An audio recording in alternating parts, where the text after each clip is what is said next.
से हैं और थोड़ा थोड़ा उन्होंने मुझे भी बना रखा है। पूरा पंडाल रात भरा हुआ था और उधर वाला भी। और हम कुंभ में स्नान कर रहे हैं। स्नान तो और लोगों ने भी किया। बहन जी सब करके आए हो, सब करके आए हो ना, पीछे तक भी, झारखंड वालों आप भी। लेकिन जो अभी भी पैदल चल रहे हैं उसका कारण है, अगर 10 किलोमीटर भी पूरा नहीं है, अगर हम 10 किलोमीटर चल नहीं सकते तो हिंदू राष्ट्र बनाना तो दूर, हम शायद अपने आप को भी नहीं बचा सकते। सुबह के निकले हुए अभी तक नहीं आए। मैं जो भी कुछ कहूंगा, सामने जो भाई बैठे हैं, बहनें बैठी हैं, मेरी बहनें, उनको ही कहूंगा। गुरुजी आपके सामने तो कुछ भी कहना,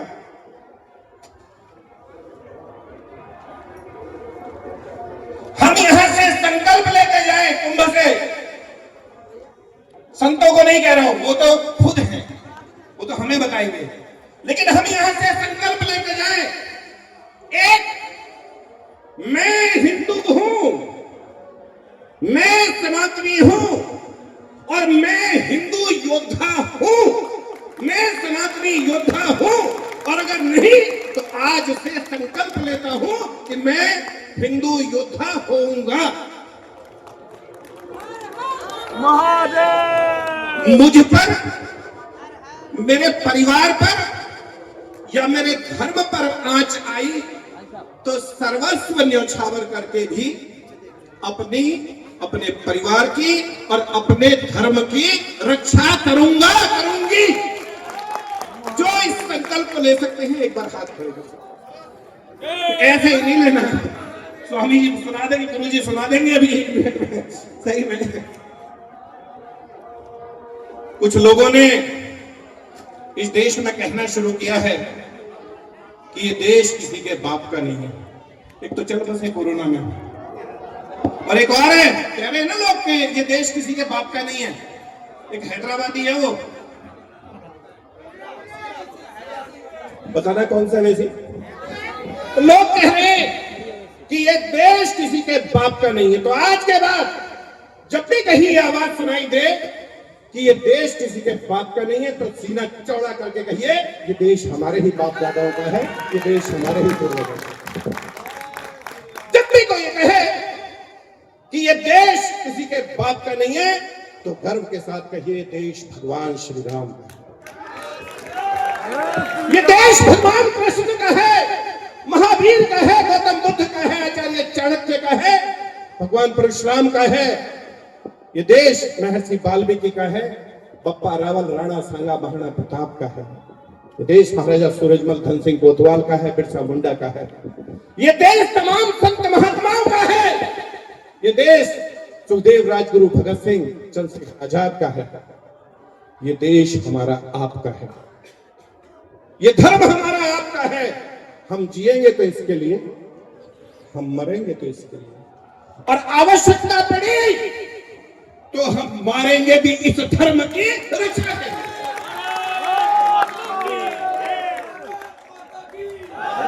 मैं 3-4 उदाहरण अतीत के और उसे आज के साथ जोड़ते हुए अपनी बात समाप्त करूंगा।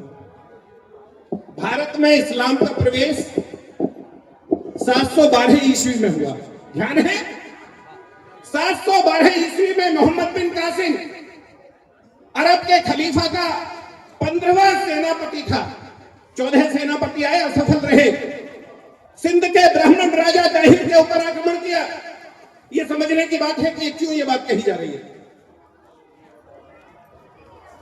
सिंध के राजा ताहिर के ऊपर आक्रमण किया, ब्राह्मण राजा ताहिर के ऊपर आक्रमण किया।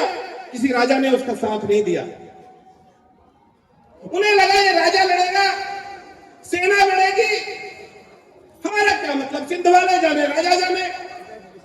और सच ये है कि हम 1300 साल पहले भी ऐसे ही थे और हम आज भी ऐसे ही हैं। अगर हमारे लोगों पे कोई आंच आती है तो हम उनके साथ खड़े नहीं होते, ना हमारे लोग खड़े होते।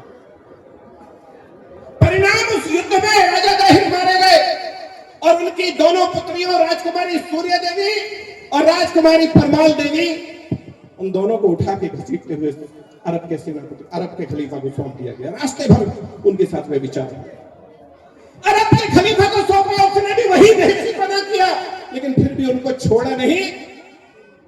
घोड़े की पूंछ से बांध के तब तक घसीटा जब तक उनके प्राण पखेरु न हो गए। यह इस देश में हुआ है।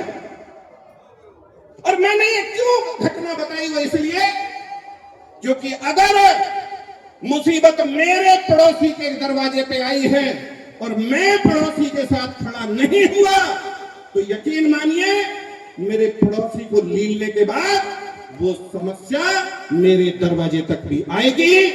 इसलिए हम यहां संकल्प लेते जाएं कि जब भी हमारे किसी अपने पर, और देखिए जब अपने की बात आती है तो अपने कोई भाई भाई का कंसेप्ट नहीं कि सब भाई हैं। अरे जो अपनी बहनों के भाई नहीं वो आपके भाई कभी हो भी नहीं सकते। घटना इसलिए बताए कि जब भी कभी किसी अपने के साथ मुसीबत आए तो उसके साथ खड़े हो जाए। ये मैं भाइयों को और बहनों को कहना चाहता हूं।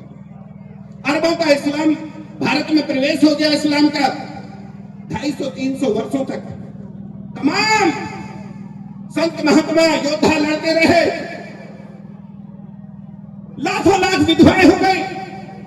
11वीं शताब्दी आ गई। मैं दूसरी घटना और बता रहा हूं।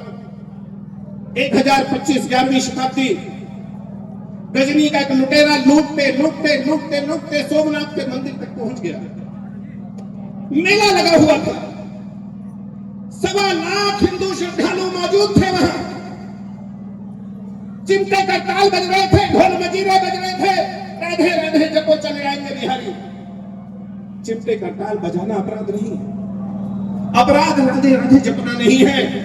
लेकिन जब हमने ये कहा कि इन 5000 आतंकवादियों से राजा लड़ेगा, सेना लड़ेगी, जिनका काम है लड़ना, जिनका काम है मरना, या फिर भगवान भोलेनाथ हमारी रक्षा करते। अरे भगवान भोलेनाथ उसकी रक्षा करते हैं जो अपनी रक्षा स्वयं करना प्रारंभ करते हैं।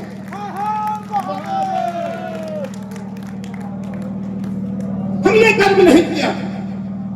भगवान कृष्ण ने पहले दिन युद्ध के कहा कि हे अर्जुन, उठा गांडीव, युद्ध लड़, अधर्म का नाश कर, धर्म की स्थापना कर, कर्मण्यवादी कारस्ते मा फलेषु कदाचन। लेकिन हमने अपना कर्म नहीं किया और परिणाम मंदिर लुटा भी, मंदिर टूटा भी और 26,000 हिंदू श्रद्धालु मारे गए। मैंने इसलिए घटना बताई कि भरोसे किसी के नहीं बैठना। इस काम को मोदी करेगा, इसे योगी करेगा, इसे हेमंत बिश्वा करेगा। अरे जो काम मेरा है, अगर मेरे धर्म पे आ जाए तो गृहस्थ होने के नाते भी ये मेरा कर्तव्य है कि मैं अपने हिस्से की जिम्मेदारी निभा कर जाऊं। ये हम संकल्प इस कुंभ से लेकर जा सकते हैं जो लोग आए। मैं स्वयं भी मैं वो काम नहीं कहूंगा जो मैं न कर सकूं। तीसरा उदाहरण, उसी शताब्दी में गरीबी का एक लुटेरा लूटते लूटते एक आतंकवादी भारत पर आक्रमण करता है दिल्ली में। आप उसे हरा देते हैं, लेकिन आप उसे माफ कर देते हैं, आप उसे छोड़ देते हैं। वो दोबारा आक्रमण करता है, आप उसे दोबारा हरा देते हैं और दोबारा माफ कर देते हैं और दोबारा छोड़ देते हैं। वो 16 बार आक्रमण करता है। 16 बार आप उसे हराते हैं। कौन? चौहान। गौरी 16 बार आक्रमण करता है, पृथ्वी उसे 16 बार हराते हैं, 16 बार माफ करते हैं, 16 बार छोड़ देते हैं। गौरी का एक बार दाव चढ़ता है 17वीं बार और वो एक बार भी माफ नहीं करता, फिर से अलग कर देता है। ये है इस्लाम। जिस दिन मौका लगेगा वो गर्दन अलग कर देगा। इसलिए किसी गलतफहमी में मत रहिए, आज से ही अपना कर्म प्रारंभ कीजिए। भारत में तुगलक वंश, खिलजी वंश, गुलाम वंश, तैमूर लंग, चंगेज खान, फिर बाबर, हुमायूं, अकबर, जहांगीर, शाहजहां, औरंगजेब, शाह आलम, होते होते बहादुर शाह जफर। तमाम अत्याचार हमारे पूर्वजों ने सहे। कन्वर्जन भी हुआ, जो बदले हुए हैं, लेकिन फिर भी आज इन तमाम अत्याचारों को सहने के बावजूद भी हमारे उन पूर्वजों ने अपने आप को और हमारे साधु संतों ने अपने आप को हिंदू बचा के रखा। हमें धन्यवाद करना चाहिए और साधु संतों का, अपने पूर्वजों का। हम उनके कारण यहाँ हिंदू बन के बैठे हैं। और ये फालतू में उदाहरण नहीं दिया, संकल्प लेके जाइए। कि हम अपने आने वाली पीढ़ी को, संतति को हिंदू राष्ट्र देकर जाएंगे, उसके लिए काम करना पड़ेगा। 5 मिनट, 5 ही मिनट, ठीक है। 1946 में एक ऐसा व्यक्ति जो न 5 वक्त का नमाजी था, वो शराब भी पीता था, वो सब काम करता था जो इस्लाम में हराम कर दिया। मोहम्मद अली जिन्ना, उसने कहा पाकिस्तान बनेंगे, लगा नहीं तो डायरेक्ट एक्शन डे 16 अगस्त 1946। सिलहट, कोमिल्ला, ढाका, जसूर, खुलना, नोआखाली, चिटागोंग, इधर लाहौर, सरगोधा, फैसलाबाद, कराची, रावलपिंडी, रहीम यार खान, डेरा गाजी खान, डेरा इस्माइल खान, 12.5 लाख हिंदुओं का कत्ल हुआ। हिंदू, सिख, जैन, बौद्ध, 12.5 लाख और 8 लाख बाद में माओ की कोख सुनी हो गई, बहनों के सुहाग उजड़ गए, लाखों लाख बलिदानी हो गए। तब जाकर ये तथाकथित आजादी मिली और हम बेईमानों ने पढ़ाना शुरू किया, दे दी हमें आजादी बिना खड़ग बिना ढाल, और फला फला संत तूने कर दिया। संत के विषय में कोई टिप्पणी मैं यहां नहीं कर रहा हूं, लेकिन जब हम ये कहते हैं कि दे दी हमें आजादी बिना खड़ग बिना ढाल, तो हम अपमान करते हैं उन माओ का, उन बलिदानियों का, जिन्होंने हंसते हंसते अपने प्राण न्योछावर दिए। भारत का विभाजन, 24% कुल आबादी थी भारत की आबादी का, जिसने भारत का विभाजन कर दिया, और गए मात्र 55%।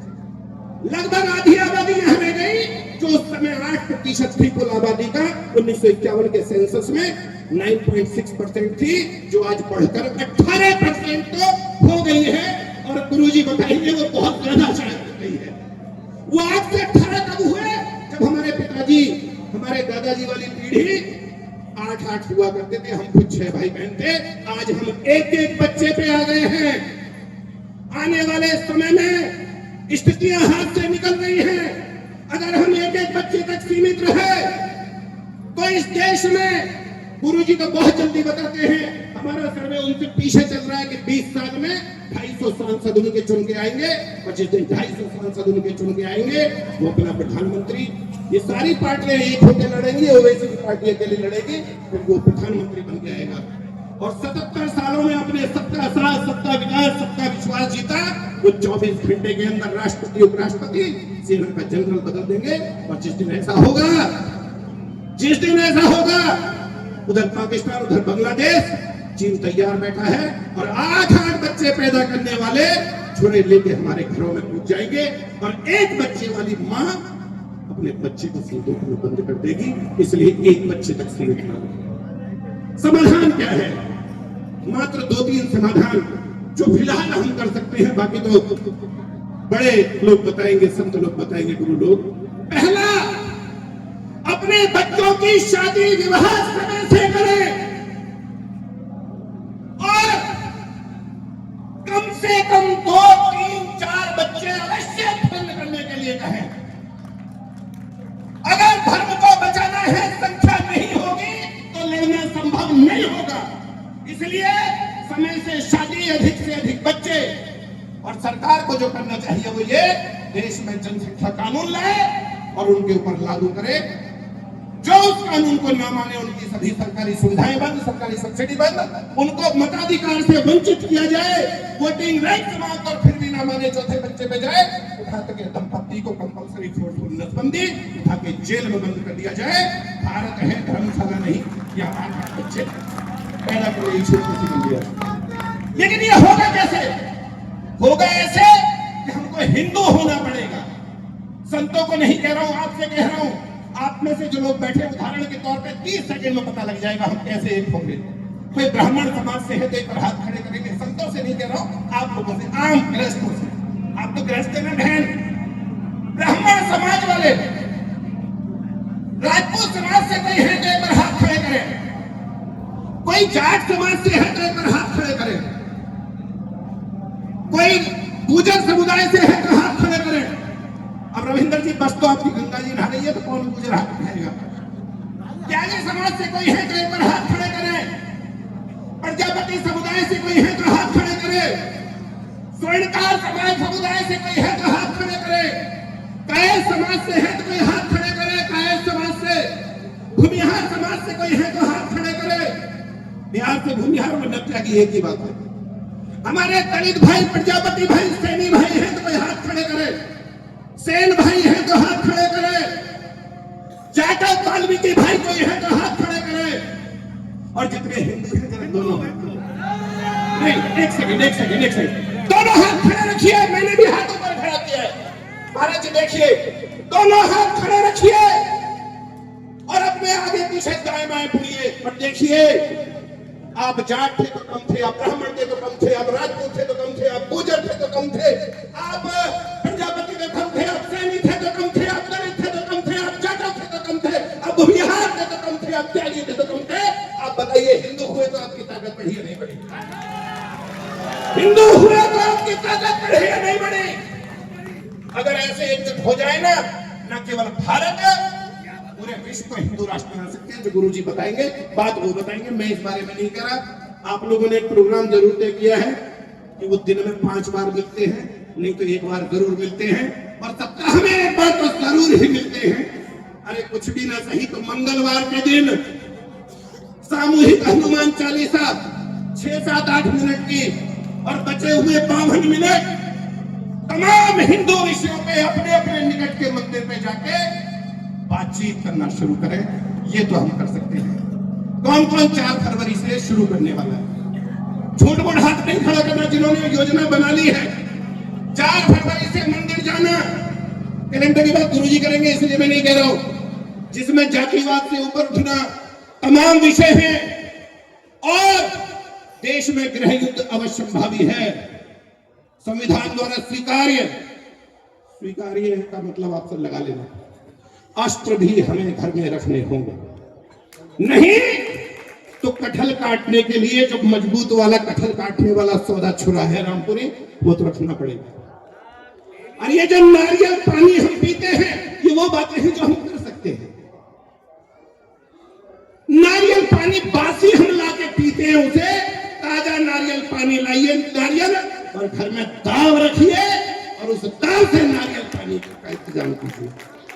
और बाकी जिस संपत्ति को, जिस सोने के गहने को बनाने में हम 10-5 लाख खर्च करके बहन बेटी पे लगाते हैं, उसमें से 2-4 लाख अगर रिश्वत देनी हो तो दे, लेकिन हथियार भी जो खरीद सकता है और लाइसेंस भी बनवा सकता है तो वो लाइसेंस भी बनवाए। समय ऊपर हो गया, इसलिए मैं अब नहीं बोलूंगा।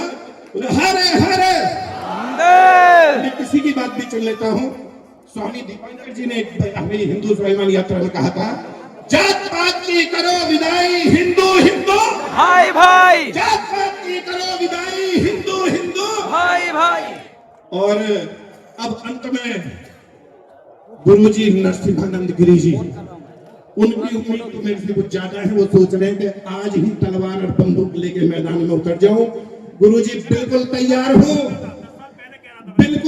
हूं, लेकिन पहले लोगों को भी तैयार करके और हजारों लाखों तैयार हो जाए, इसके लिए सतर्क रूप से। और आज आपके सामने एक संकल्प मैं भी ले रहा हूं।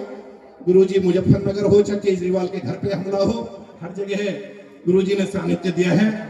गुरुजी सौगंध लेता हूं, जो कह दोगे जिंदगी में कभी उससे बाहर नहीं जाऊंगा।